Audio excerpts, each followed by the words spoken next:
좀 전에 재개발 시행 방법이 있었죠, 그죠? 그게 이제 어떻게 이제 여러분들이 맞추시냐면, 지금 그 맞추는 방법이 보존이라는 단어는 어떤 게 있냐면 옆에 사전이 있죠, 그죠? 그럼 사전에 그냥요 전자가 들어가요. 그럼 모전 찍으셔야 되는 거고, 그 다음에 완전히 제거는 철거죠. 그 다음에 개량이라는 것은 확장, 개선, 첨가의 개선이 있죠, 개선. 그다음에 개선, 개자가 들어가잖아요, 그죠? 그럼 개량이라는 거 찍으시고요. 자, 수복이라는 거는 그냥요 요인만 제거요. 요인만 제거 이렇게 해서 보고, 완전히 제거는 쉽죠. 완전히 제거는 철거죠, 그죠? 이렇게 다시 갈게. 사전 나오면 보존이죠. 요인만 제거, 수복, 개선, 개량, 완전히 제거, 철거라는 거죠. 이렇게 할 수 있겠어요? 그다음에 이제 도시 및 주거환경 정비법이 바뀌어서 세 가지로 정리가 돼요. 지금 보고 계시죠? 그래서 이제 공법에 주거환경 개선 사업과 주거환경 관리 사업이 통합됩니다. 그래서 이제 그냥요 주거환경 개선 사업이에요. 그럼 여기서 가장 키포인트는 그냥입니까? 극히 열악입니까? 극히 열악. 특히 정비 기반 시설은 도로죠, 도로. 단독주택 다세대가 있었던 게 주거환경 관리 사업이었거든요. 이게 통합이 된 거예요. 그럼 더 쉬운 게 그냥 극히 열악 나오면 재개발이야, 재건축이야, 주거환경 개선 사업이야. 재개발은 지역 재개발이죠. 얘는 그냥이야 정비 기반 시설이 그냥이야 열악해. 열악하면은 재개발 사업 찍으시면 돼요. 재개발 사업이 옛날에 도시환경 정비 사업이라는 게 있었거든요. 상업지, 공업지가. 근데 재개발 사업과 통합이 돼서 이제 그냥요 재개발 사업이라 그래요. 자, 재건축은 아파트 재건축이죠. 그래서 정비 기반 시설이 양호나, 자, 그럼 요거는 열악이에요, 양호예요. 공동주택이 아파트죠. 이렇게 해서 갑니다. 그래서 다시 극히 열악 나오면 못 찍어. 주거환경 개선 사업.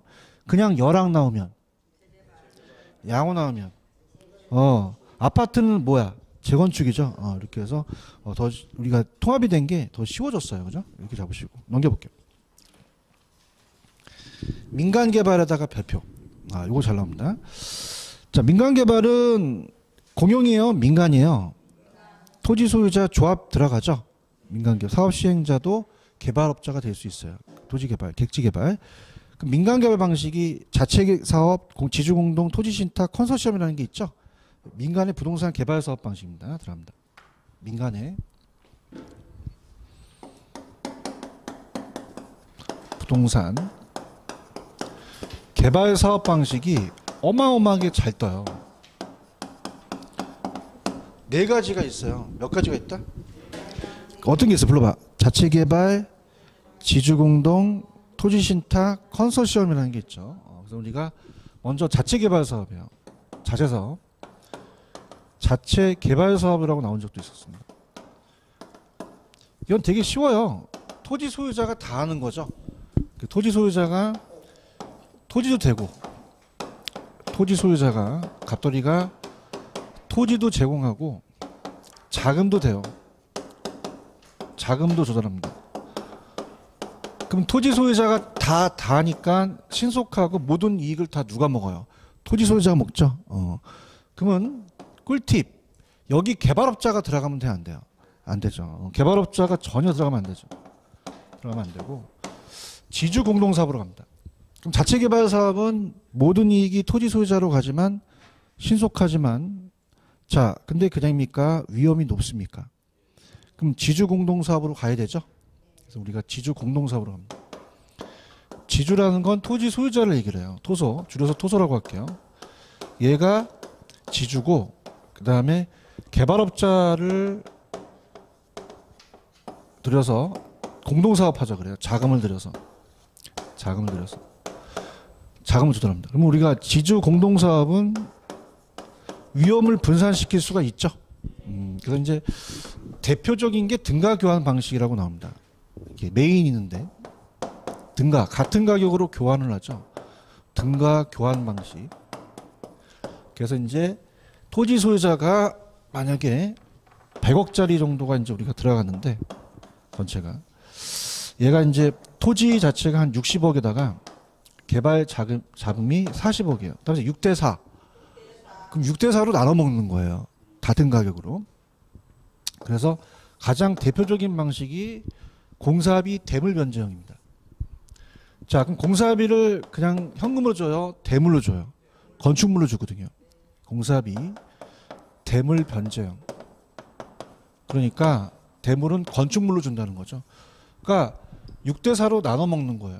네가 40%만큼 건축물 가져가 그러는 거예요. 근데 분양금 수익금 지급은 분양금 공사비 지급형은 자, 요건 대물로 주는 거예요. 분양 수익금 받아서 주는 거예요. 공사비를 지급하죠.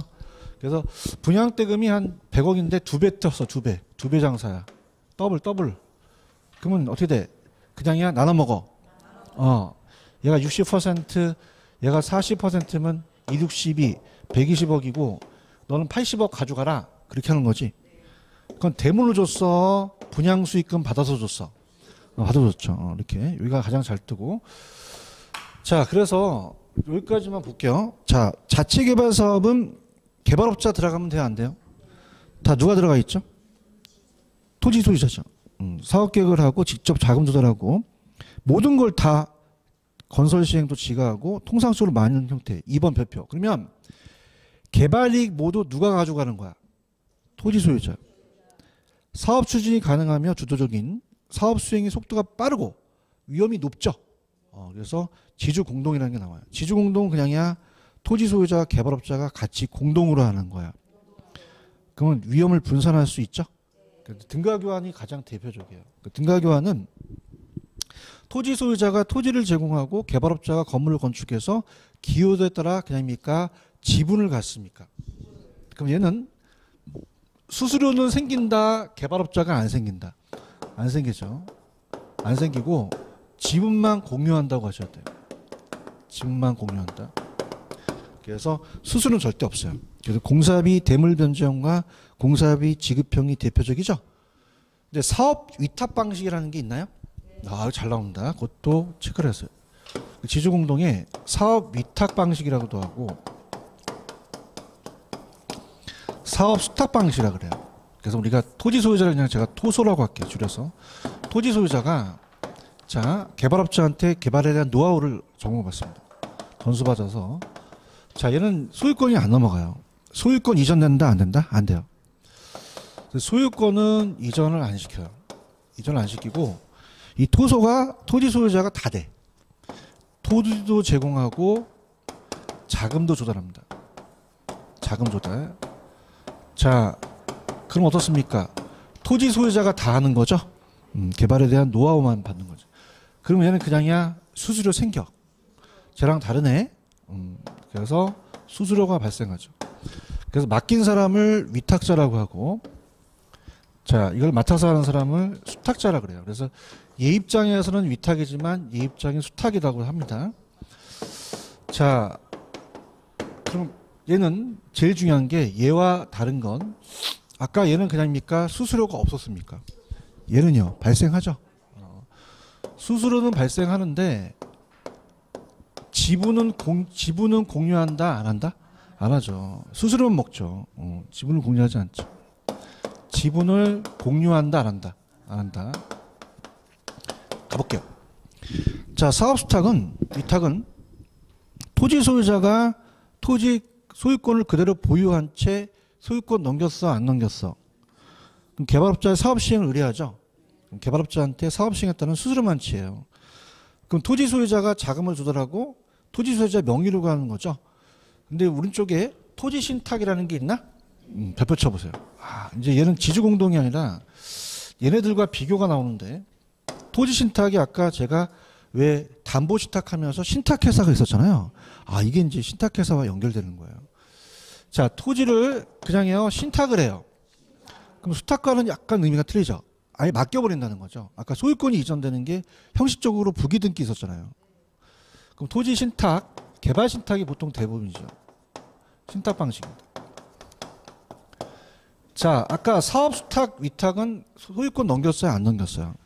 얘는 형식적으로 넘겨버려요. 토소가 자, 형식적으로 넘겨요. 자, 우리가 공시법 시간에 부기득기라는 얘기 들어보셨죠? 형식적 소유권이 이전됩니다. 소유권이 이전돼서 우리가 신탁회사 명의로 가요. 그래서 아까는 안 넘겼지만 얘가 토지 소유자가 되고 자기 신용으로 자금을 조달합니다. 자금 조달. 그럼 얘는 수탁자라고 하죠.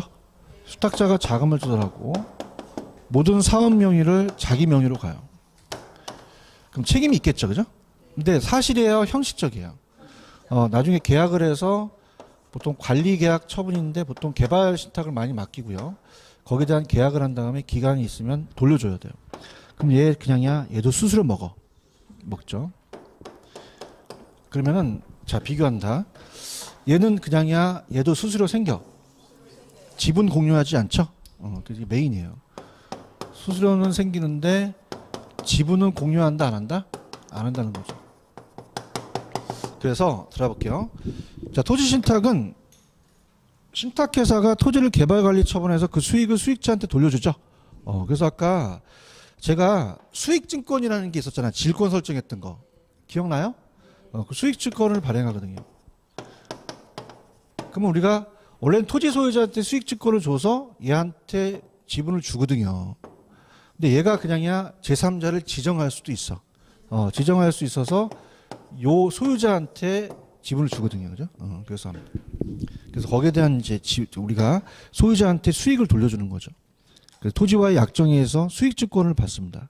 그래서 우리가 보통 그 수익권에 대한 수익증권의 보유자를 신탁자라 그래요. 신탁자. 자, 가볼게요. 들어갑니다. 자, 그러면은 그 수익자에게 돌려줘요.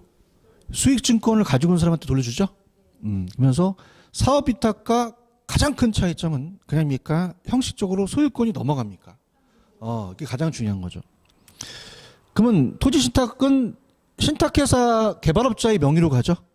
그 다음에 신탁회사가 자금을 조달합니다. 찾았어요? 근데 컨소시엄이라는 자체는 컨소시엄이 이제 네 번째인데 법인끼리 컨소시엄 한다는 얘기 들어오셨죠? 그래서 우리가 영종도 개발을 할 때 보통 법인 주관사 협력사가 돼서 내부적으로 이제 협력 사업을 해서 대규모 개발 사업에 이제 투자를 합니다. 사업 명의를 컨소시엄 그 법인명으로 가죠. 그러면 컨소시엄은 가장 키포인트가 소규모다 대규모 사업이다. 자, 토지 소유자가 아니에요, 법인가 아니에요. 근데 아까 자체 사업은 지가 하니까 신속하죠. 근데 위험이 좀 많아요. 근데 얘는 여럿이서 합니까? 위험은 분산하지만 사고기 많으면 배가 산으로 가니까 사업이 지연돼서 의견이 또 충돌될 수도 있겠죠. 가볼게요. 컨소시엄은 소규모, 대규모. 자, 요건 두 번째. 토지 소유자가 아니야, 법인간. 그 다음에 2번. 자, 여럿이서 하니까 안정성은 확보되죠. 근데 시간이 오래 걸려요. 이해 조정이 필요하며 책임 회피가 나타나겠죠. 이런 거. 그래서 그렇게 보시면 됩니다. 그 다음에 맨 위에 가시면 신차지 방식이라는 게 있어요. 자, 이것도 지주공동인데 신차지 방식은 요즘 잘 안 나와요. 신차지는 딱 한 번 나왔기 때문에 새로운 차지 방식입니다. 그래서 우리가 토소가 토지 소유자가 차지, 임차 그 땅을 빌려줘요. 땅을 넘겼어요. 개발업자가 빌렸죠. 빌려서 임차권을 주게 되면 얘가 분양을 해서 임차인한테 임대료를 받아요. 그럼 임대료를 우리가 지대를 지불해야겠죠. 중간에 고액의 지대가 지불되고 땅을 샀어요. 땅을 빌려줬어요. 그럼 토지는 돌려줘야 되죠. 계약 기간 만료되면 토지는 우리가 토지 소유자한테 무상으로 반환되고요. 건물은 시가로 양도됩니까? 시가로. 건물은 시가로 양도된다. 그래서 이거는 좀 딱 한 번 나왔기 때문에 희박해. 읽을게. 신차지는 토지 소유자가 제3자한테 토지를 임대했어. 그럼 차지권을 설정했죠. 그래서 건물을 건축해서 분양 임대하면 나중에 중간에는 고액의 지대가 지불되면서 종료 시점이 중요한 거야. 토지는 무상으로 반환돼. 건물은요, 시가. 이렇게 보시면 됩니다. 자, 그럼 봐봐. 얘네들 셋이서 중요한 건데, 자, 등가 교환 방식은 수수료 있어요, 없어요? 그럼 개발업자 수수료 없죠? 그럼 개발업자와 토지 소유자 간에 그냥이야 지분을 공유해. 얘네들은 그냥입니까? 수수료만 발생합니까? 지분을 공유하지 않죠. 그래서 제가 어디서 컨설팅을 내가 해줬는데 수수료를 안 주는 거야. 그래서 가갖고 책상을 쳤어. 쳐봐. 탁이 들어가면 수수료가 붙어요. 뭐가 들어가면? 탁이 들어가면요.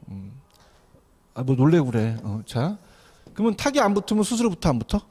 등가 교환 수수료 붙어? 지분을 공유하죠. 얘는 그냥이야. 얘는 수수료가 붙어. 지분을 공유하지 않는다는 게 가장 메인이에요. 오케이?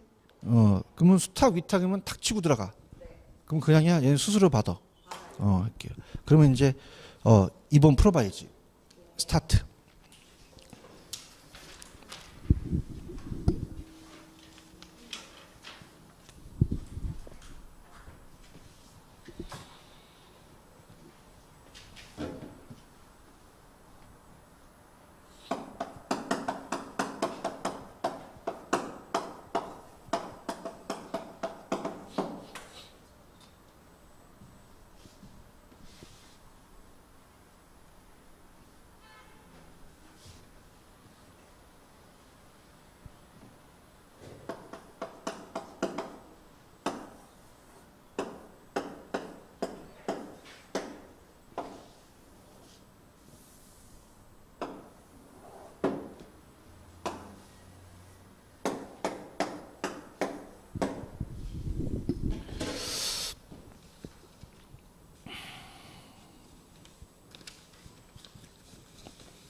정답은 3번이 정답이죠. 따봐. 수탁. 수수료. 수수료 나오지 지분을 공유하는 게 아니죠. 사업수탁은 사업 전반이 토지 소유자 명의로 행해지는 건 맞아요. 끊으세요. 근데 개발 지분을 토지 소유자, 개발업자가 공유합니까? 수수료만 먹습니까? 지분이 들어가면 안 돼요. 그 다음 1번. 공영개발 들어보셨죠? 정부가 개입해요. 외부 효과 때문에, 시장 실패 때문에. 토지의 계획적 이용 통해서 토지 이용의 효율성을 제고하고. 자, 얘기해봐. 등가 교환은 수수료 붙으면 돼, 안 돼? 어떻게 알았어? 그럼 얘는 수수료 부르면 큰일 나. 얘는 그냥 토지 소유자가 토지를 제공하고 개발업자 건물을 건축해서 기여도에 따라서 토지 건물을 지분을 갖는 거야. 맞아요? 자, 근데 4번은 토지 신탁은 수수료 안 붙어? 아니, 여기 없다고 안 붙은 게 아니라 붙어. 수수료만 안 물어본 것 뿐이지. 맞아요? 그러면 얘는 그냥이야 형식적으로 소유권이 이전돼. 그럼 약정한 토지 소유 약정한 수익증권을 발행하네. 그럼 수익증권을 소유자가 수익의 배당을 받죠. 그게 신탁자라는 거죠, 그죠? 이해하셨습니까? 그래서 원래는 토지 소유자가 그걸 갖고 있는데 제3자를 지정할 수도 있어요, 수익자를. 그래서 이렇게 해서 보시기 바랍니다. 이해하셨죠? 갖고 자. 컨소시엄은 소규모야 대규모야? 토지 소유자 간 법인 간. 법인간이죠. 컨소시엄. 이렇게 해서 그 정도만 보시면 돼요. 프린트는 다 풀었죠. 그러면 이제 넘기셔서 199페이지입니다. 아까 민자 유치. 아까 PF 했을 때 BTO 방식을 했었어요. 그래서 우리가 도로, 철도, 기숙사, 학교 같은 공공시설은 그냥이야 돈이 많이 들어가. 민자 유치하죠. 그래서 이제 BTO 방식 PF를 일으켜요. 그래서 아까 프로젝트 파이낸싱으로 민자 유치를 이제 사업주를 꼬시는 거죠. 그래서 BTO 방식은 아까 버스 택시가 터널을 지나지.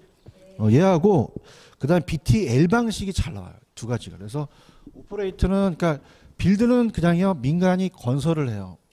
건설을 해서 건설한다, 준공한다, 완공한다 다 똑같은 얘기고요. 트랜스포는 기부 체납하죠. 근데 이전이라고도 할 수 있고 양도 귀속도 맞고요. 오퍼레이트는 그냥요 운영해요. 운영해서 수익형입니다. 그래서 톨게이트비를 받아요. 그래서 뭐하고 버스하고 택시하고 어딜 지나? 근데 뭘 받아? 톨비를 받아서 그걸 갖고 해소할 수 있다는 거죠. 근데 BTL 방식은 여기까지 갔는데 이건 수익형이야. 정부한테 임대해 주는 거야. 임대형. 그래서 우리가 어떡하 임대차에서 리스죠, 리스. 그래서 그러면 우리가 어떤 게 종류냐면 BTO 방식은 거의 이제 교통이에요. 도로나 철도 같은 거. 그래서 아까 고속도로나 터널. 그다음에 얘는 이제 교육시설, 학교라든지 기숙사라든지 군인 아파트 같은 거 이런 것들. 그래서 군대. 그러면 봐봐. 우리가 시험 문제가 건설한다, 이전한다, 운영한다면 BTO 찍으시면 되죠. 근데 그렇게 안 나오고 고속도로나 터널을 나와요. 그럼 고속도로나 터널 가면 그냥입니까? 톨비를 받으면 이 투자비를 해소할 수 있습니까? 근데 개미 새끼 한 마리 안 지나가. 안 위험해, 위험해. 수요 예측을 못 한다는 거죠. 사후에 보장이 되는 거고. BTL은 그냥이야 정부한테 임대료 받아. 그러면 어떤 사용료를 받을 수는 없죠.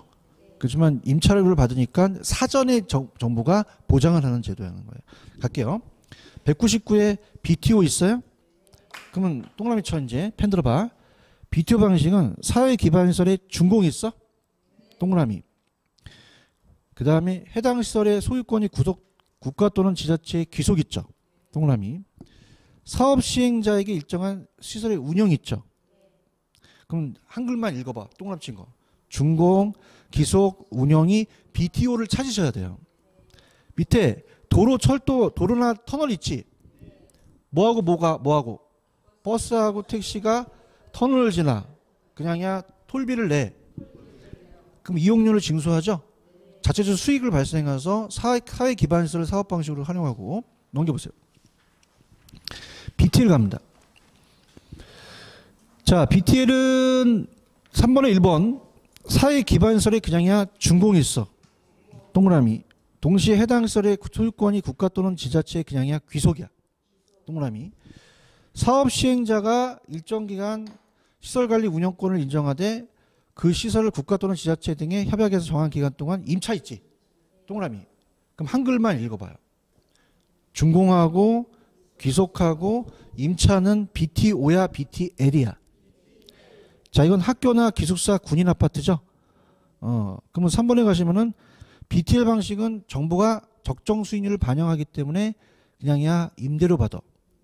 사후에 사전에 목표 수익률을 실현할 수 있죠.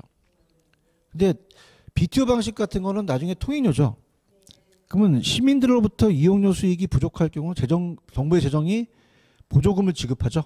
사전에 사후에 실현시킬 수 있는 BTO와 구별되는 거죠. 이해 가셨나?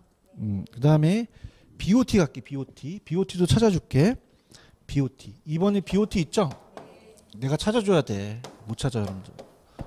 마음이 아파. 그래서 BOT 방식은 사회 기반 시설에 준공이 있어요? 동그라미 빌드입니다. 그 다음에 일정 기간 동안 사업 시행자에 해당 시설에 소유권이 있어요? 온입니다. 소유권. 온. 소유하고 온이에요. 온. 소유. 자, 소유권이 인정되죠? 자, 근데 이제 오퍼레이트인데 이거는 그러니까 소유권이 인정되면 그럼 어떻게 됩니까? 그 상황에 이익이 또 발생하겠죠. 오퍼레이터 지가 이제 소유권을 갖고 있고 이익을 발생시켜요. 그 다음에 그냥입니까? 귀속입니까? 귀속. 그래서 우리가 어떻습니까? BOT라는 거죠. BLT 했고 BO로 갈게요. 자, 그럼 BO는 T가 있어요? T가 없어요? 기부채납이 아니죠. 그래서 BO 방식은 사회 기반설의 준공 동그라미 치시고 그 다음에 소유 있죠. 소유. 온입니다. 소유하고 운영합니다.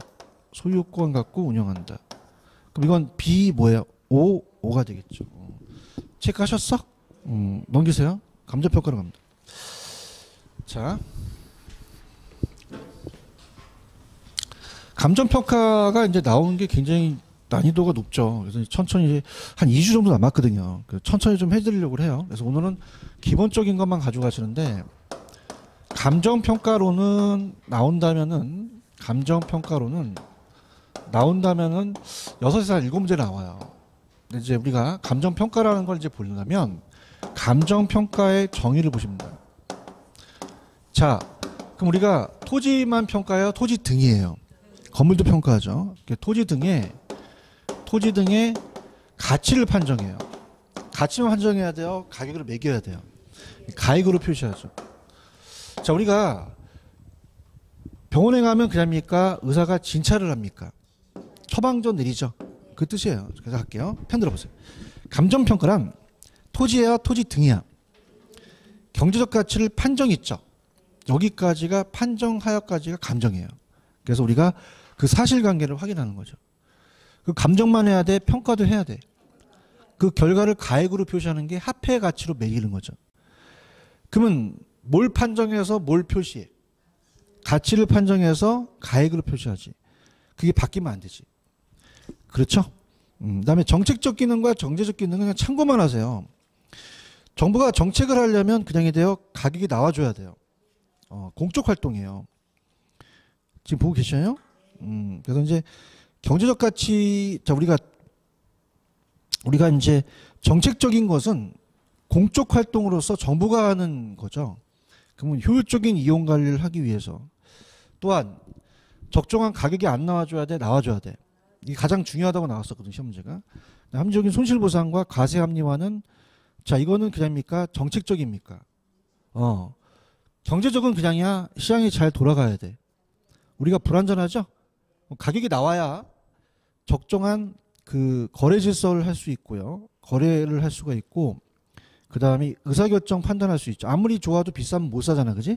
판단하고, 그 다음에 효율적인 자원 배분이 돼서 서로 간에 우리가 배분이 될 수 있다는 거죠. 자, 그러면은 정책적과 경제적을 바꿔낼 수도 있죠. 그건 아직 안 나왔거든요. 그러면 정책적에서 제일 중요한 건 그냥입니까? 적정한 가격입니까? 자, 이 정책적이나 경제적이나 이 감정평가를 한다 해서 막 거래가 활성화될까요? 활성화되는 건 아닐까요? 아니죠. 아니고 우리가 그 어떻습니까? 자주 그냥 거래 질서를 확립하는 것 뿐이죠. 그죠? 그 다음에 봐봐. 우리 시험 문제는 몇 지선다지? 그러면 4개하고 3개가 있지? 뭐 느낌 없어요? 뭐 느낌이 좀 있어야 되는데 뭐냐면 4개가 아닌 거, 그러니까 5개를 고르면서 하나를 고르잖아요. 그럼 정책적이고 아닌 거 고를 수도 있다는 거죠. 체크하셨나요? 그래서 아직은 안 나왔지만은 그러면 경제적 3개를 암기하시는 게 좋죠. 그래서 또 쉬는 시간에 제가 이제 자꾸 이제 책을 갖고 들어가는 게 이제 쉬는 시간에도 야매를 만들어요. 근데 여러분들이 마루타예요. 처음이야 이제. 경제적 있어요? 경제적은 그냥이야 시장이죠. 시장. 시장에서 거래가 잘 돼야 되죠. 그렇죠? 그래서 처음이야 마루타야. 자, 따라해보세요. 의자가 거래된다. 의자가 거래되는 거야. 의자. 그럼 시장에서 거래되잖아. 그죠? 그럼 안 먹히잖아. 그다음에 의사결정, 자원 배분, 거래 질서. 이거는 경제적이라는 거지. 얼마나 노력해요. 쉬는 시간에도. 체크하셨습니까? 그래서 물론 뭐 이 야매가 뭐 빵빵 터지거나 뭐 그러진 않지만 굉장히 많이 노력을 하려고 합니다. 쉬는 시간에도 안 쉬어요, 저는. 여러분들 쉬시죠? 여러분들 공부해요? 힘들어 죽겠어요. 쉬는 시간에도. 이게 야매가, 그러니까 제가 이제 서울에 모 교수가 일타 선생이 있어요. 민법 선생이 하나 있는데 생긴 건 무슨 어디 그 노무가 농사 짓다고 올라온 애 같아요. 이기가 있는데 걔도 야매를 만든대요. 쉬는 시간에. 그러니까 야매가 그 시간 타임에 맞는 게 가장 효과적인 것 같아요. 근데 반응은 없죠. 뭐가 거래된다? 의자가. 그래서 정책적이 아니다 이렇게 되는데 우리가 한번 기대해 보세요. 나올 수 있으니까. 감정평가의 절차가 감정평가에 관한 규칙이라는 게 8조 있죠. 요게 이제 기출이 됐었는데 이 순서가 나올 수도 있긴 해요. 근데 이제 우리가 시험 문제가 뭐가 나왔었냐면 자, 지금 감정평가 절차 있죠. 거기다 적어놔 보세요. 감정평가의 절차가 거기 감정평가란 의뢰는 없죠. 여기는 감정평가 의뢰가 없어요. 평가의 의뢰는 아예 없습니다. 여기 나왔어요. 그럼 순서가 나올 수도 있을 것 같아요. 자, 그러면 그다음입니까? 기본적 사항을 확정합니까? 그 밑에 기본적 사항 확정이 있거든요. 근데 앞자만 닦게 기본적 사항을 확정하고 그냥이야 처리 계획을 해. 그럼 처리 계획이 먼저예요? 기본적이 먼저예요? 기본적. 그래서 처리 계획 수립하고 그 다음에 대상 물건을 확인하죠. 확인하고 그래서 대상 물건이 어떤 건지 그래서 이제 확인하고 토지인지 건물인지 복합부동산인지 자료 수집하죠. 자자 동그라미. 자료 수집해서 정리하고 그 다음에 또 자료를 검토해. 자가 또 들어갔네. 자료 검토, 가치 형성 요인을 또 분석하고 감정평가 방법을 선정해요. 어떤 평가를 할지 선정하고 나중에 그 결정해서 표시하죠. 자, 그러면은 나중에 제가 예상 문제를 뽑겠지만은 우리가 순서라는 것은 이걸 다 합니까? 한 5개만 알면 됩니까? 5개. 아예 불타는 금요일에는 그럼 5개만 알면은 앞에만 좀 알 수가 있어요. 그럼 내 얘기는 앞에가 여기까지만 좀 알면은 좀 맞추지 않을까. 그래서 이것도 야매를 만들었는데 해도 돼요? 아니, 근데 좀 마루타니까. 자, 따라서 기초 다지자. 자, 그러면 봐봐요. 나도 한계가 있어요. 그냥이야 기가 들어가. 스펠링이 틀려. 치읓이 들어가지. 그 다음에 디귿, 지읒 들어가잖아요. 그러니까 이렇게 잡으라는 거죠. 아시겠습니까? 그러면 먼저 나오는 게 뭐가야? 기가 나와야 돼요. 기처. 그 다음에 답은 디귿, 지읒. 그럼 대상이 나오고 지읒 나와야 되니까 그렇게 되면 되지 않을까. 간평이 먼저 나오면 안 되죠. 그래서 이렇게 처리 계획에 대한 그런 여기 절차가 아마 시험 문제 나올 수 있을 것 같은 느낌이 들어요. 그죠? 그럼 우리가 저야 뭐 감정평가를 강의하지만은 여러분들은 못 알아들으니까 그냥 기초를 다지자 이렇게 마치는 거죠. 그래서 저는 굉장히 웃긴 게 뭐냐면 참 재밌어요. 제가 이제 요게 지금 그냥입니까? 감정평가에 관한 규칙 8조입니까? 8조라고 돼 있죠. 규칙이 중요하거든요. 감정평가에 관한 규칙에서 3문제가량 출제된 적이 있었어요. 8조인데 내가 이전전인가? 3월 달에 감정평가를 보면서 제 7조가 나왔거든요. 그래서 7조. 그래서 내가 분명히 얘기했어요. 야, 공인중개사 강의하면서 7조가 간평이 나왔으니까 8조가 나올 것이다. 나왔거든요. 감정평가 의뢰에 들어간다 안 들어간다? 안 들어가요. 그러면 올해는 구조라는 거죠. 구조 있어요? 밑에 있죠. 요거 별표를 3개 치세요. 감정평가 시험 문제에 2번 떴습니다. 굉장히 중요해요. 자, 기본적 사항 확정 찾았죠? 감정평가를 의뢰할 때는 의뢰인과의 협의해서 기본적 사항을 확정해야 돼요. 지금 보고 있어요? 그래서 요거 강력하게 추천합니다. 이거 무조건 떠요. 올해 안 나오면 내년 나오고 장기로 가실 분은 생각하셔야 돼요. 자, 그래서 갑니다. 그래서 기본적 사항의 확정입니다.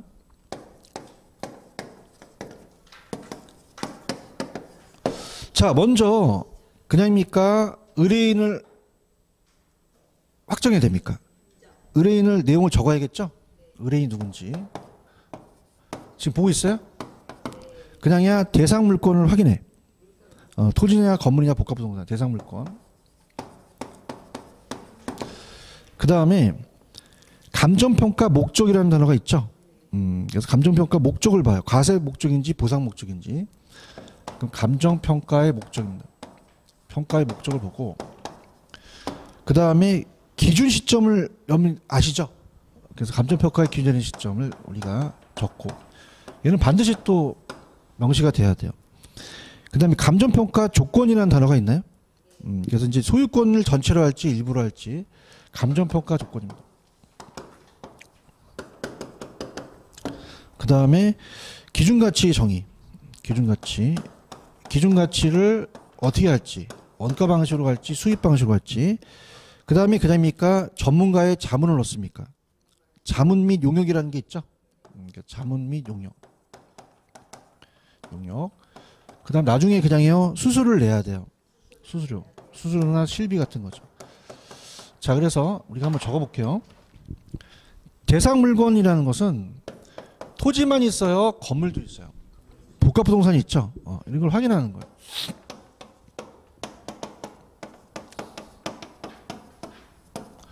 그 다음에 감정평가 그냥이야 목적이 있어. 과세 목적일지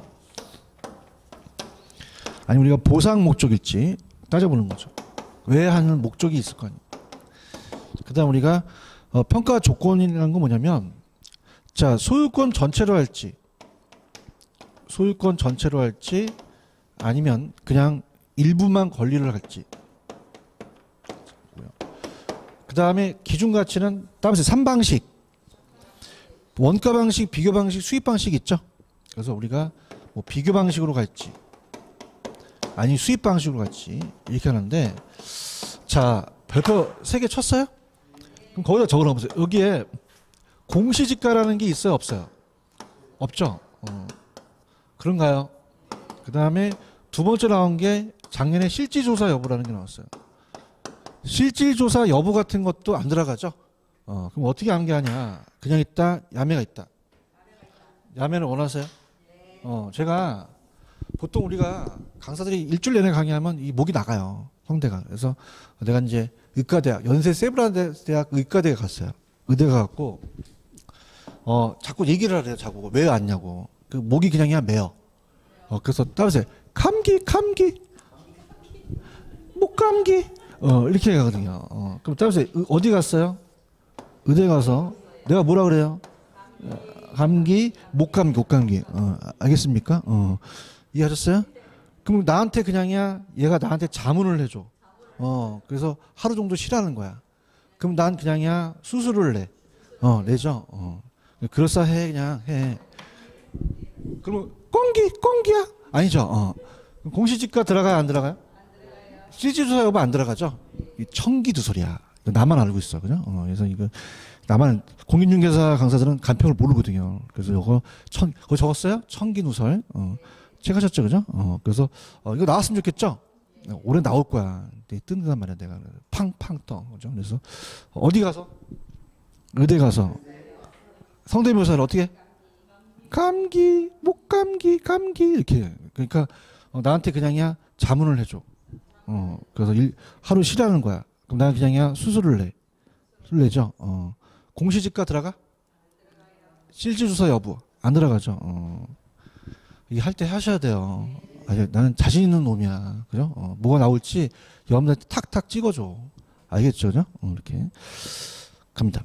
그렇게 하시고 넘겨보세요. 넘기시면은, 어머, 아까 기준 시점이라는 게 있었어요? 별표 기준 시점 아주 잘 나와. 기준 시점. 자, 기준 시점이 우리가 감정평가는 항상 그 가격이 똑같아요. 시점에 따라 틀려요.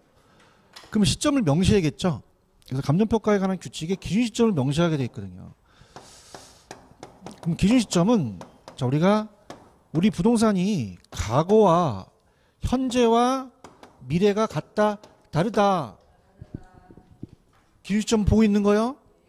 그래서 감정평가액을 결정하는 기준된 날짜를 무슨 시점이라고 한다? 기준 시점이라고 그래요. 그럼 2번 별표. 기준 시점은 대상 물건의 어느 조사를 완료한 날짜야? 가격 조사를 완료한 날짜로 돼 있죠. 다만 기준점이 미리 정해지지 않아야 돼. 정했을 때만. 그 날짜가 가격 조사가 불가능해야 돼, 가능해야 돼. 기준점을 할 수도 있다는 거죠. 그런가요? 그러니까 시점이라는 것은 항상 오래가니까, 토지가 오래가고 용도가 다양하죠. 특히 따라서 변동의 원칙.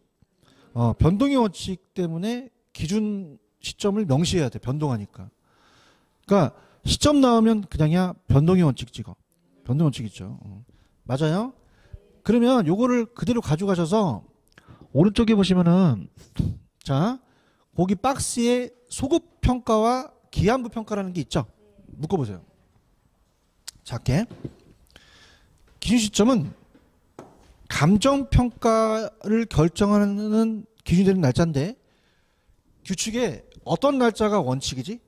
가격 조사를 완료한 날짜예요. 근데 미리 정할 수 있죠. 근데 기준 시점이 어때요? 가격 조사가 불가능해야 돼, 가능해야 돼. 그럼 그거를 각오로 정해놓는다면 소급평가예요. 무슨 평가다? 소급. 미래의 특정으로 낸다면 뭐다? 기한부라는 거죠. 연애를 다 했어. 생각이 안 날 뿐이지. 그럼 소급은 그냥이야 과거야. 과거 시점을 기준으로 하고, 기한부는요 미래 시점을 기준으로 한다는 거죠. 찾았죠, 그죠? 그 다음에 좌측에 보시면 기준가치 있었죠. 기준가치는 감정평가에 기준되는 가치를 말합니다. 그냥 그것만 따지시고요. 아까 기준 가치가 이제 무슨 가치로 매길지. 자, 아까 그냥이야 내가 자문을 받았어.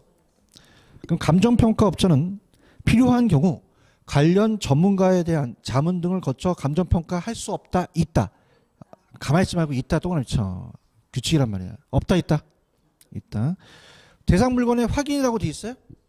그럼 아까 대상 물건을 그냥 확인을 해야 돼. 그래서 이것도 별표 쳐보세요. 이것도 규칙이 나오는데.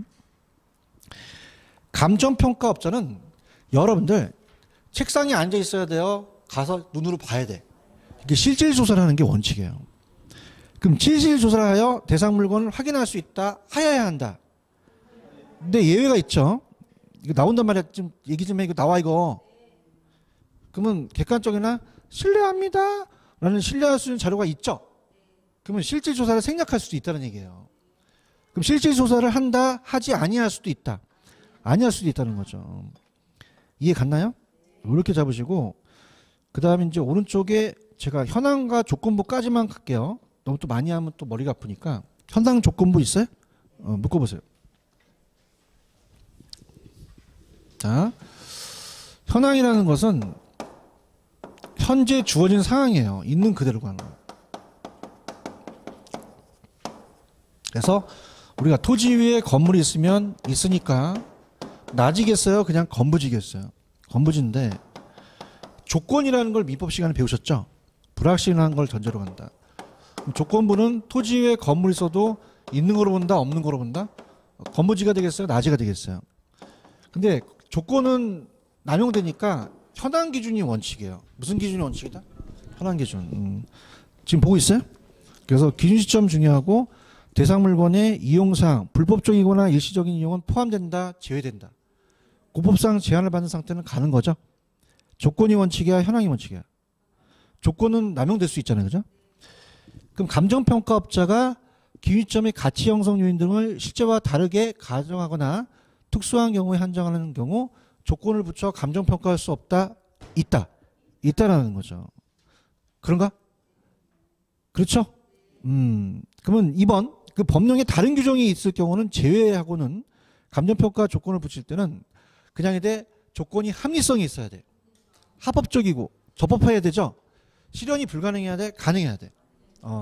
제가 성형외과 가갖고 제가 지금 현황은 송우석인데 조인성으로 좀 해주세요 라면 실현이 가능해, 불가능해? 크게 얘기해. 내가 조인성 안 되거나 여러분들이 전지현하는 데는 똑같은 거야. 그러면 실현이 불가능하면 맡기면 안 되죠. 실현이 가능해야지만 조건을 붙여야 할 수 있다는 거죠. 이해했습니까? 크게 얘기해. 본인도 전지현 될 수 없으면서. 자, 이해하셨어요? 여기까지. 너무 해도 머리 아파. 그럼 우리가 전 페이지 갈게. 감정평가가 머리 아픈 거야. 너 전 페이지 봐봐. 전 페이지 가시면은 토지예요, 토지 등이에요. 가치를 판정해서 가액을 표시하죠. 그래서 가치와 가액을 바꿔낼 가능성이 있습니다. 가치를 판정, 가액 표시. 그 다음에 정책적과 경제적에서 정부가 공적 활동은 그냥이야 정책적이야. 가격이 제일 중요하죠. 그래서 부동산에 대한 거래 질서를 확립하는 것이지 거래를 활성화시키는 건 아니죠. 내가 뭘 거래했어? 의자 거래. 그러면 그냥이야 시장에서 의자 거래니까 경제적이죠. 그럼 의가 뭐죠? 의사결정. 자원배분. 거래죠. 그죠? 그래서 만약에 정책적이 아닌 거 얘 셋 중에서 고르시면 되는 거죠. 그 다음에 내가 기초 다지자. 그럼 기초까지 잡아야 돼? 그다음에 디귿, 지읒, 지읒. 그러니까 그렇게 하면 가는 되는 거야. 야매야. 그지? 인생 별거 없어, 인생. 그냥, 언제 다 외워. 그냥 디귿하고 지읒, 지읒만 찾으면 되지. 그럼 대상 물건부터 찾고. 그럼 디귿이 그냥이야, 오지선다에 있어. 그럼 찾아봐. 대상 있잖아. 그 다음에 지읒, 지읒. 그지? 자료 수집. 그 다음에 자료 검토. 검토부터 하는 거야? 수집으로 해야 돼. 수집하고 검토하죠. 맞아요? 그 유명한 이거 알아요? 내가 어디 갔어? 의대 가서. 근데 이게 무슨 사항이야? 기본적 사항을 알아야 돼. 언니 의대 가서 감기 못 가. 그게 뭐야? 몰라 진짜 외워 그냥 그러지 말고 기본적 사항의 확정에 내용이 포함되는 거잖아요. 맞아요? 내가 어디 갔어? 의가 뭐야? 대상 물건은 토지인지 건물인지 복합은 봐야 되고. 그래서 내가 어떻게 얘기해봐? 성대모사 해봐. 그러면 목적을 알아서 가세 목적이나 평가 목적을 알아야 되는 거죠. 그러니까 목관계라는 거죠. 아시겠죠? 그러니까 기준 시점이고 감정평가의 조건, 소유권 전체인가 일부인지, 기준 가치가 비교 방식인지 수입 방식인지 가치를 정의하죠. 그럼 나한테 그냥이야 자문을 해줘. 수수료를 주겠죠. 꽁기 하면 안 되지. 공시지가는 안 되는 거야. 실기 안 되지. 실질조사하고 오면 안 되는 거야. 다른 게 들으면 안 돼요. 아시겠습니까? 그다음 넘기시면은 그냥이야 기준 시점이 중요해. 대빵 중요해. 얘 하나만 시험에 나온 적이 있었어요. 그래서 감정평가를 결정하는 기준되는 날짜죠. 여러분들 우리 학원 건물이요. 한 달 전과 내일 가격이 똑같겠어요? 다르겠어요? 그래서 평가는 결정한 날짜를 정하는 거예요. 관심 좀 가지세요. 어느 날짜가 원칙이야? 가격 조사를 완료하는 날짜가 원칙이야. 그죠? 그럼 의뢰한 날짜야? 가격 조사를 완료한 날짜야? 요게 원칙이야. 이 날짜로 해결한 말이야, 얘네들이. 근데 그냥이야 미리 정해줄 수도 있어. 의뢰인이 요청할 수도 있어요. 그러면 가격 조사가 불가능해야 돼? 가능해야 돼? 똑같은 거야. 아까 실현이 불가능하면 안 된다니까? 가능하지만 맡겨. 그래서 우리가 변동의 원칙이 기준 시점이고 기준가치 자문이 있고 자문 또는 영역, 자문 등을 거쳐 감정평가할 수 없다. 있다. 대상 물건 확인은 실질조사가 원칙이죠. 근데 객관적으로 신뢰할 수 있는 자료가 있으면 실질조사하지 아니할 수도 있다라는 게 나오고 현황과 조건부 중에서 뭐가 원칙이에요? 현황. 근데 조건은 그냥 실현이 가능해야 돼. 그러니까 전전은 같이 해달라고 하면 안 돼. 의사가 그 맡기면 안 되는 거야. 큰일 나. 그 다음에 소급하고 기한부는 과거를 기준점 본다면 소급이고 미래는 기한부다. 그 정도만 보시면 돼요. 아시겠습니까? 여기까지만 할까요? 여기까지 하시고 아쉽지만 요거 개별평가는 다음 주에 해드리도록 할게요. 여기까지입니다. 수고하셨습니다. 감사합니다. 네.